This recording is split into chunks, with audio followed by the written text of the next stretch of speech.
Shalom, perkenalkan nama saya Glentanama Isadora, NIM 1902 11 17 45, jurusan PAK kelas B. Saya akan menyampaikan ringkasan tentang sejarah perkembangan praktek dan pikiran pendidikan agama Kristen. Yang pertama, saya akan menyampaikan tentang dasar pendidikan.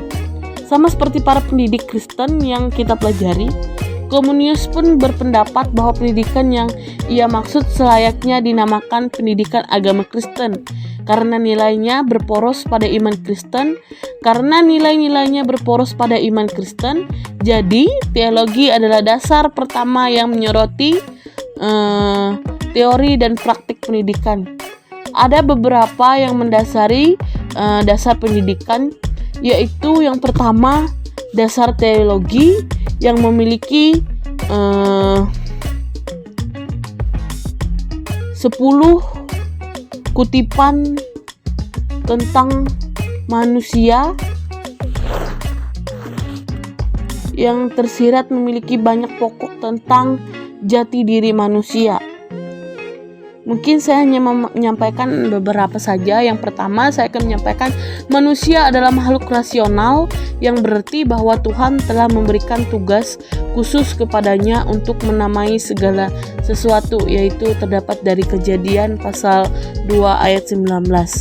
Dan yang kedua, manusia adalah tuan atas segala makhluk lain, dan oleh karena itu ia wajib memanfaatkan segalanya sesuai dengan panggilan ilahi yang berkaitan dengan setiap jenis ciptaan. Yang ketiga, manusia wajib mencerminkan semua sifat asli dari gambar Allah.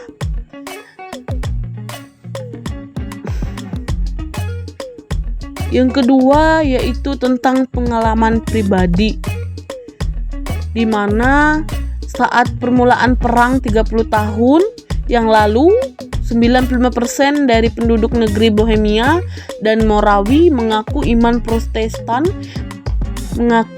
memiliki iman Protestan. Tetapi tak kala perdamaian dipulihkan secara resmi, para warga yang tidak mengungsi diri ke tempat lain terpaksa memeluk agama Katolik Roma. Yang ketiga, pemikiran analogis. Dasar ini berasal dari dua sumber pokok, yaitu metode ilmiah yang termuat dalam buku berjudul Novum Organum karangan Prancis Bacon. Walaupun asas-asas pedagogis itu memang benar.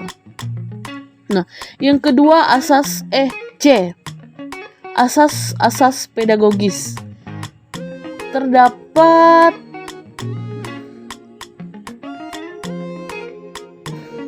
dasar dari asas-asas pedagogis, terdapat yang pertama itu tujuan pendidikan umum atau pendidikan agama Kristen. Tujuan pokok mengetahui isi dunia ini diperluas dari 12 tujuan menjadi 14 tujuan. Dan saya akan menyampaikan untuk mengantar semua orang mengasihi serta memelihara kehidupan yang akan datang, untuk melewati kehidupan ini supaya pada kehidupan kekal, untuk selalu menikmati kewarasan yang baik dalam kehidupan ini.